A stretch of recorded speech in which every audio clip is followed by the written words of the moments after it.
Tem que permitir ser confrontado. O Evangelho de Cristo é confronto. O Evangelho de Cristo, eu já te ensinei, exige renúncia, exige transformação. E hoje nós seremos confrontados uma vez mais através da palavra de Deus. A partir do verso de número 12, o subtítulo da minha Bíblia diz: a prisão de Paulo favorece ao Evangelho. Olha que curioso, a prisão de Paulo favorece ao Evangelho. Diz a Escritura Sagrada: e quero, irmãos, que saibais que as coisas que me aconteceram contribuíram para maior proveito do Evangelho, de maneira que as minhas prisões em Cristo foram manifestas por toda a guarda pretoriana e por todos os demais lugares. E muitos dos irmãos no Senhor, tomando ânimo com as minhas prisões, ousam falar a palavra mais confiadamente, sem temor.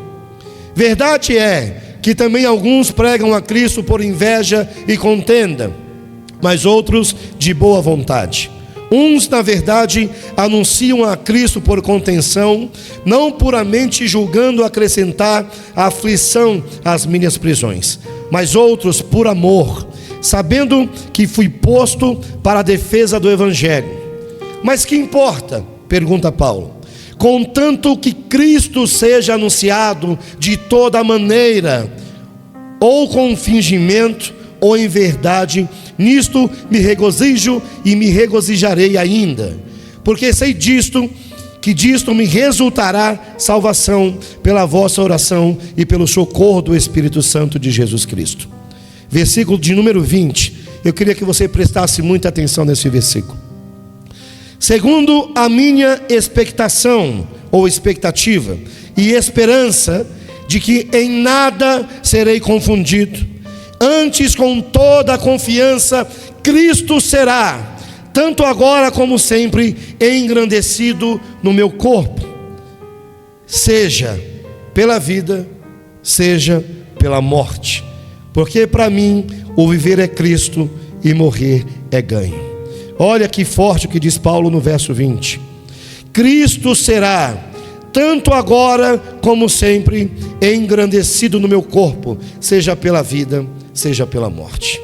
Diga glória a Deus. Meus irmãos, esses versículos são versículos poderosos.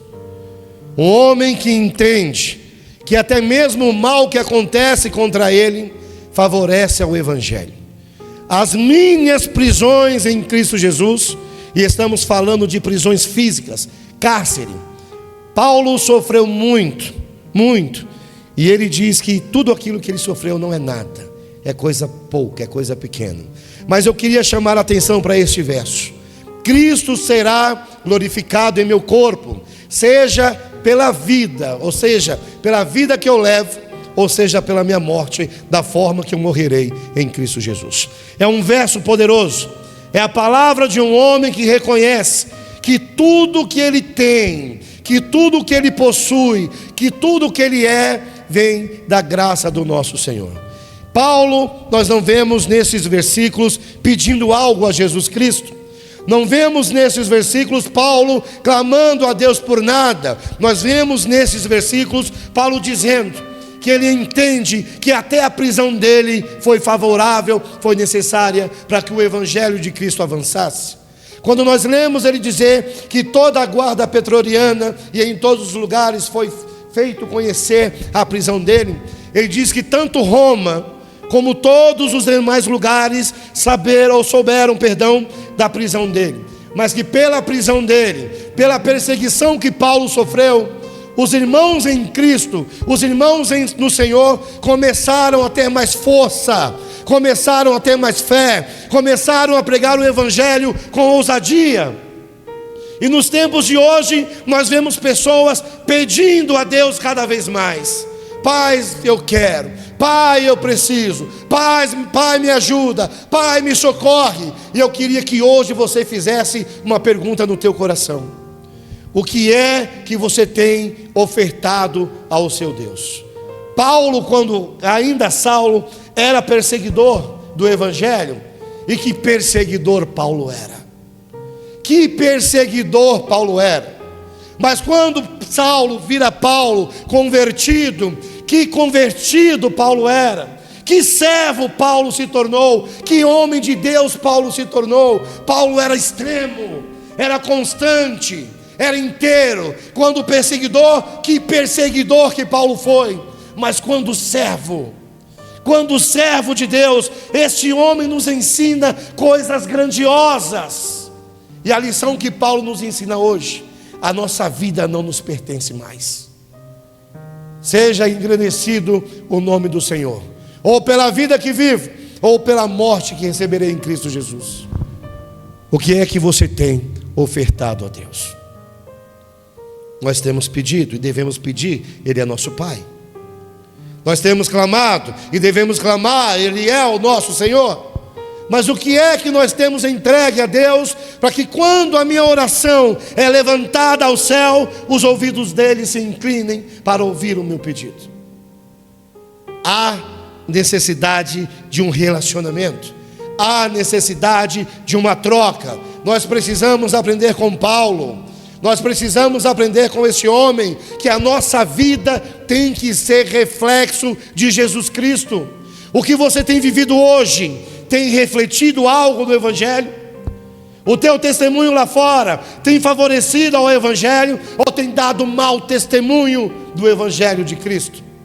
Nós estamos vivendo numa era em que homens que se dizem homens de Deus, em que mulheres que se dizem mulheres de Deus, têm ofertado nada ao seu Deus. Eu vivo de aparência. Eu tenho certeza que se entrar alguém aqui hoje novo nessa igreja e me vir pregando o Evangelho, olhará para mim e vai falar, vai pensar: eis ali um homem de Deus. Mas e a minha intimidade? A minha vida no secreto com Deus tem favorecido ao Evangelho? Ninguém sabe da minha intimidade.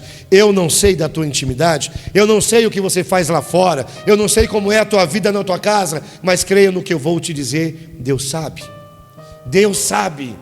Deus vê o teu sofrimento, vê. Deus vê a tua angústia, vê. Mas Deus vê sobretudo a tua entrega a Ele. Nós precisamos parar de economizar a nossa vida de perseguidor a servo. Nós não fomos perseguidos pelo Evangelho. Se você abrir agora a sua internet aí, lá na Nigéria, pode ter certeza que tem crente sendo queimado vivo. Se você abrir a sua internet agora e for olhar lá na Coreia do Sul, tem crente andando por debaixo de esgoto para se encontrar na casa de alguém e falar do Evangelho. Lá no Sudão, eu vi recentemente um vídeo, infelizmente verídico, cristãos sendo colocados em uma vala e sendo fuzilados em praça pública. China, cristãos sendo enforcados. Rússia determinou que as testemunhas de Jeová são perigosos, são uma seita, são uma organização criminosa. E nós, com todos os problemas que temos no nosso país, ainda temos a liberdade de culto. Ainda pode cada um de nós sair aqui hoje carregando a Bíblia e nenhum policial vai te prender. Você hoje tem a condição de pregar o Evangelho nas suas redes sociais e ninguém que não seja servo de Satanás vai te perseguir. Ah, pastor, ninguém me persegue no meu trabalho. Pastor, eu falo de Deus, mas ninguém se incomoda. Lá na faculdade, quando eu chego para sentar com os meus amigos, eles continuam fazendo as mesmas coisas. No meu trabalho, eu tenho vergonha de falar de Deus, porque senão o meu patrão, que é macumbeiro, vai me demitir. Eu não falo de crente, que sou crente na roda de amigos novos, porque senão não vou ter novos amigos. O teu amigo é Jesus Cristo. O teu amigo é Jesus Cristo. Para de se preocupar com o que vão achar de você. Paulo disse: a minha morte também vai engrandecer o Evangelho de Cristo. Viver é Cristo, morrer é ganho, diz o apóstolo Paulo. O que é que você tem entregue a Deus? Qual é a oferta? Eu repito, você tem servido a Deus com o seu dízimo, com a oferta? Tem que fazê-lo, está escrito. Mas é só isso? Não é só isso que Deus espera. Não é só isso que Deus quer. A gente quer bênção, mas não quer o abençoador. A gente quer milagre, mas não quer sacrifício. A gente quer céu, mas não quer carregar a nossa cruz. É injusto da nossa parte pedir a Deus e não entregar nada a Ele. A tua casa está nas mãos de quem? O teu casamento está nas mãos de quem? Eu repito, com Deus é difícil, com Deus é complicado, imagine sem Ele. Olha o verso de número 29. Verso de número 29. Porque a vós, ou seja, a todos nós, foi concedido em relação a Cristo, não somente crer nele, como também padecer por ele.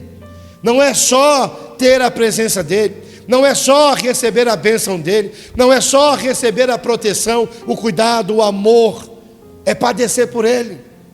Lá em Romanos 6,4, se não me falha a memória, diz que nós, através do batismo, somos sepultados com Cristo, mas que quando nós emergimos das águas, ressuscitamos em Cristo. É morrer e viver por Ele, é morrer e viver por Ele, é morrer todo dia para a tua vontade, é morrer todo dia para o teu desejo pecaminoso. O desejo vem.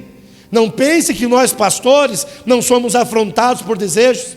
Não pense que nós pastores, vez ou outra, vem algo na nossa cabeça, mas nós temos a força do Evangelho para repreender e nos mantermos separados, nos mantermos em santidade. A tentação vem para todo mundo a tentação vem, porque o diabo quer a alma de todo mundo. Mas como Paulo, nós devemos nos entregar a Ele, por inteiro, por completo. O teu testemunho tem feito com que os seus irmãos em Cristo preguem o Evangelho? Paulo diz, até as minhas prisões favoreceram o Evangelho, porque através do meu sofrimento, esses irmãos em Cristo passaram a falar mais de Jesus, passaram a pregar o Evangelho com mais força, com mais coragem. Eu vou te fazer uma pergunta e não quero que você tome isso em tom de acusação. Qual foi a última vez que você falou de Jesus para alguém? Qual foi a última vez que dentro de um coletivo, de um ônibus, você perguntou para alguém, você já ouviu falar de Jesus? Quando foi a última vez que num hospital, você falou para um doente, você crê que Jesus pode te salvar, te curar? Qual foi a última vez que para um estranho, na padaria, enquanto você tomava café, você falou do Evangelho de Jesus? O Evangelho que transformou a tua vida, o Evangelho que mudou a tua história, o Evangelho que tem guardado a tua casa, protegido a tua família, o Evangelho que te dá a condição de sair de pecador a ser salvo, o Evangelho que te dá a condição de receber o favor de Deus. O que é que nós temos entregue a Deus? Qual é a oferta da minha vida a Deus? Ontem eu fui passear com a minha família. O bispo, tocado pelo Espírito Santo, me deixou ir embora cedo ontem. O bispo sempre deixa, tá, gente? Estou brincando. Tudo que a gente precisa, o bispo não é um pai, o bispo é um avô para a gente. Aliás, isso é até ruim, né, pastor? A gente fica às vezes muito mal acostumado. Mas ontem eu estive com minha família em um momento de lazer. E enquanto eu tenho aqui um monte de foto, um monte de vídeo, e eu me lembro de um momento, eu até já me emocionei aqui. Eu me lembro de um momento de ver minha esposa com minha filha, brincando, sorrindo, felizes.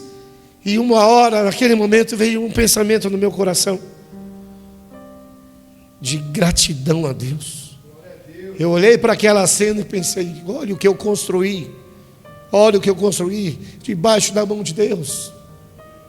A minha casa está nas mãos do Senhor. A minha vida está nas mãos de Deus.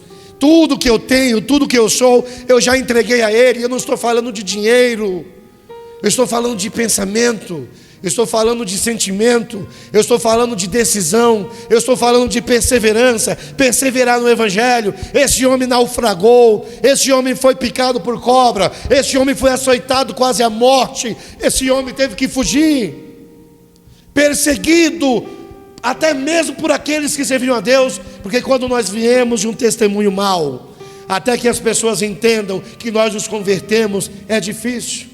A minha família, quando eu comecei a falar de Jesus, você, James, logo você quer falar de Jesus para mim? E eu respondia: logo eu, porque aquela criatura não existe mais. Eu nasci de novo através do Espírito Santo de Deus. Paulo nos mostra que enquanto nós estivermos vivos, nós precisamos viver para Cristo. Temos recompensa em obedecer a palavra de Deus, e não é qualquer coisa. Além da nossa casa estar guardada, além da nossa família protegida, além das bênçãos que Deus nos dá nessa vida, nós ainda temos a condição de sermos salvos e viver a eternidade sem dor, sem choro, sem luto, sem sofrimento, sem enfermidade. Imagine isso. Quanta gente tem trocado a salvação por uma noite numa balada. Quanta gente tem trocado um casamento por uma aventura e por consequência a sua salvação. Quanta gente lá fora já ouviu falar de Deus, já viveu coisas grandiosas no Evangelho, mas por conta da pressa, acabou indo lá para fora de novo. Hebreus 4 diz que aquele que já aproveitou, já provou, melhor dizendo, das coisas do Espírito, aquele que já teve revelação dos tempos vindouros, daquele que já viveu experiências com Deus, tem uma série de características que diz lá em Hebreus 4, diz que estas pessoas que já viveram tudo o que Deus podia oferecer e saíram da presença dele, a palavra diz que é impossível. Deus diz, é impossível essas pessoas voltarem ao arrependimento. Se eu sou incapaz de voltar a me arrepender, eu sou incapaz de ser salvo. Ninguém vai ser salvo sem se arrepender. Use a sua vida para dar testemunho do Evangelho de Deus. Use a sua vida para ser um reflexo do Evangelho de Jesus. Nós fomos chamados para servi-lo. Servi-lo. O meu caráter tem que ser o caráter de Jesus. As minhas ações precisam refletir as ações de Jesus. O que é que Jesus faria? Eu preciso me perguntar antes de agir. A raiva vem no meu coração? Vem. Vontade de bater alguém na rua, às vezes eu tenho.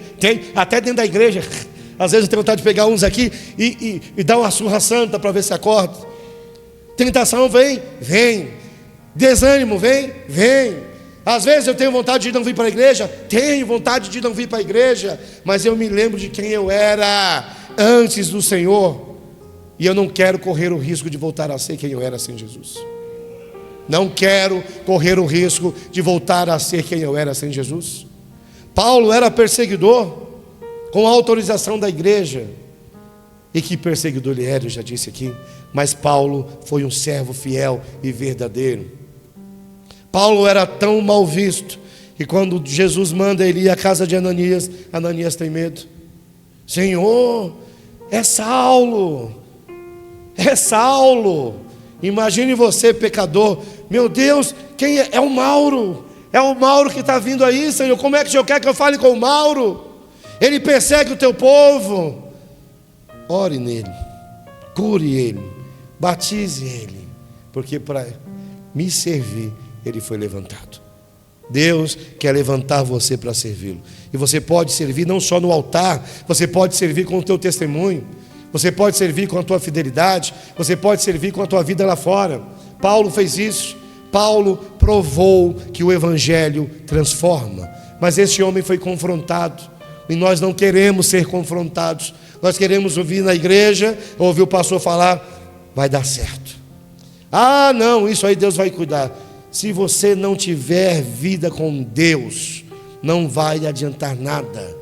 Você vai lutar, vai ter uma vitória aqui, outra ali, outra acolá, mas toda a trajetória vencedora que Deus tem para te dar, você não vai ter. Não se conforme com o pouco que você tem de Deus. Deus tem muito para dar a cada um de nós, mas é preciso que a nossa vida o glorifique. Eu queria que você fosse agora a Hebreus 11. Eu separei alguns versículos. Está na TV, mano? Primeiro versículo que eu quero que você veja é o versículo de número 4. Hebreus capítulo 11, verso 4. Pela fé, Abel ofereceu a Deus maior sacrifício do que Caim, pelo qual alcançou testemunho. Alcançou o quê? testemunho. O testemunho de Paulo era de um homem de fé, era de um homem de Deus. Leia, por favor, o verso 5. Pela fé, Enoque foi trasladado para não ver a morte, e não foi achado porque Deus o trasladara, visto como antes da sua trasladação alcançou o quê? Testemunho que agradara a Deus. Testemunho. Qual é o teu testemunho? O que é que as pessoas, quando olham para você, têm visto de testemunho em relação à sua fé? Esses dois homens acharam testemunho. Verso de número 17: pela fé ofereceu Abraão a Isaque quando foi provado. Sim, aquele que recebera as promessas ofereceu seu unigênito, desprendido de tudo, desprendido de todos por conta de Deus. A gente se apega a pessoas, a gente se apega a coisas e esquece do nosso Deus. Verso de número 24: pela fé Moisés, sendo já grande, recusou ser chamado filho de Faraó. Recusou um principado, recusou viver no palácio, recusou uma vida cômoda. Para quê? Para servir ao Senhor, escolhendo antes, verso 25, ser maltratado com o povo de Deus, do que por um pouco de tempo ter gozo do pecado. Olha a escolha que esse homem fez. Olha a escolha que Abraão fez. Olha a escolha que Abel fez. Mas tem mais, verso de número 36. Diz o seguinte: e outros experimentaram escárnios e açoites, e até cadeias e prisões. Nós não somos perseguidos por causa do Evangelho. Lá em Atos dos Apóstolos, mostra a história de Pedro e João, sendo presos, e eles são maltratados. E eles, quando são libertos da prisão, a palavra diz que eles saem exultantes. Por quê, pastor? Porque eles se acharam dignos de sofrer por conta de Jesus. Nós não sofremos por conta de Jesus, e queremos que Jesus faça tudo aquilo que desejamos no coração. Verso 37: foram apedrejados, serrados. Serrados não é serra, é cortando carne, é cortando osso. Foram apedrejados, serrados, tentados, mortos ao fio da espada, andaram vestidos de peles de ovelhas e de cabras, desamparados, aflitos e maltratados. Verso 38: dos quais o mundo não era digno. Dos quais o mundo não era digno. Errantes pelos desertos e montes e pelas covas e cavernas da terra. Estes são exemplos de pessoas que se entregaram por completo ao nosso Senhor. Muitos deles, a palavra diz em um dos versos, não obtiveram a promessa, não viram a promessa ser concluída. Por quê? Porque Deus tinha algo maior para entregar a eles. O reino que nós temos que herdar não é dessa terra. A recompensa não é nessa terra. Tudo que nós fazemos para Deus, nós precisamos lembrar que a recompensa não vai ser aqui. Tem promessa que você vai viver aqui? Tem, mas a recompensa maior é para um outro tempo, é para um outro lugar. Nós somos peregrinos aqui. Não se apegue a esta terra de uma forma que você não consiga se desprender para se entregar a Jesus Cristo.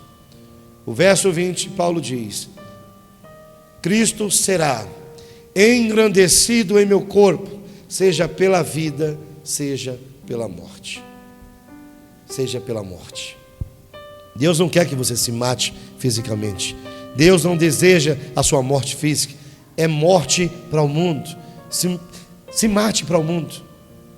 Não viva lá fora, viva aqui dentro. Não da igreja, mas dentro da presença de Deus. Que a sua vida seja testemunho do Evangelho de Cristo. Que a sua vida lá fora seja um convite para pessoas buscarem a Deus. Que a sua vida lá fora seja uma Bíblia aberta, para que as pessoas vejam através de ti as promessas que Deus fez e que cumpriu na sua casa e na sua família. Qual é o segredo? Qual é o preço? Entrega fiel e verdadeira a Cristo. Se entregue a Ele. Se entregue ao Senhor Jesus. E tudo mais, acredite, Ele fará. Não deixe de entregar o que você pode para Jesus Cristo, a sua vida. Não deixe. O diabo está aí. 1 Pedro 5,8 diz, é que a gente ouve tanto, está amarrado, que a gente acha que o diabo está amarrado. O diabo está solto. O diabo está solto, está aí aprontando como sempre, buscando a quem possa tragar, diz 1 Pedro 5,8. Ele anda ao derredor. E quando ele olhar para você, ele vai ter que enxergar um anjo de Deus ao seu redor.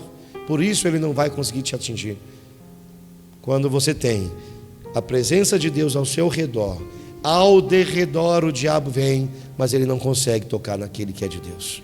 Entrega a sua vida, meu irmão. Entrega a sua vida, meu irmão. Não perca mais tempo. Você não tem, eu sempre falo isso, acho que eu sou até repetitivo, mas eu não me canso de repetir isso. Você não tem o tempo que acha ter. O tempo não nos pertence. Eu dei o exemplo semana passada de um menino que o pastor Nicolas foi fazer o velório. 21 anos, tomou um tiro na cabeça.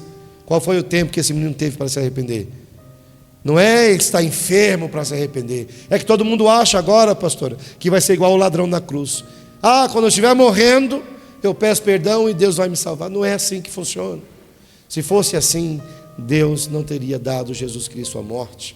Se fosse assim, Jesus não teria dito que nós devemos nos negar a nós mesmos todos os dias. Entregue sua vida a Jesus. Não perca tempo. Não deixe para amanhã, porque amanhã vem para Cristo, mas nós não sabemos se para nós virá. Jesus pode voltar para mim agora.